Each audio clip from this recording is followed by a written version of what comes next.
বাংলা বিনোদন জগতে অতীব জনপ্রিয় নাম প্রসূন গাইন।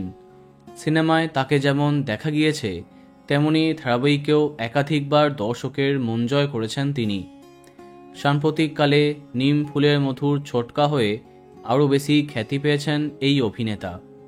কিন্তু 18 বছরের দীর্ঘ কেরিয়ারে নিজের যোগ্য সম্মানটুকু পাননি, অবহেলিত রাখা হয়েছে তাকে। নিম ফুলের মধু ধারাবাহিক থেকেও নাকি ইচ্ছাকৃতভাবে তাকে বাদ দেওয়া হয়েছে, এমনটাই ইঙ্গিত দিয়েছেন তিনি। এমনকি ধারাবাহিকের শেষ পর্বের সেলিব্রেশনেও তাকে নাকি ডাকা হয়নি। ইন্ডাস্ট্রির প্রতি অভিনেতার ক্ষোভ একদিনের নয়।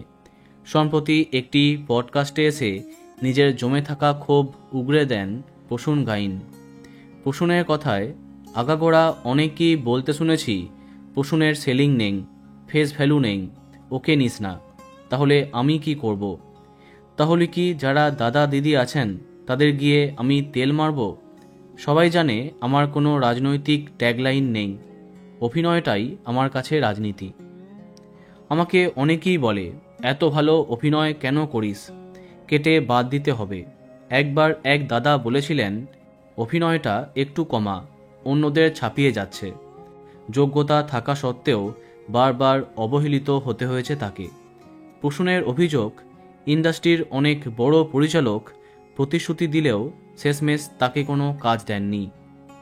প্রসূন জানান, যদি নতুন প্রজন্মকে সুযোগ দেয়া আরম্ভ হয়, যদি তিনি দেখেন ইন্ডাস্ট্রির দৃষ্টিভঙ্গি বদলাচ্ছে, তবেই আবার অভিনয়ে ফিরতে আগ্রহী হবেন। আপাতত অপেক্ষাতেই আছেন তিনি। বন্ধুরা, ভিডিওটি এইটুকুই। বাংলা বিনোদনের অন্যান্য খবর পেতে সাবস্ক্রাইব কারেন্ট বস। ধন্যবাদ।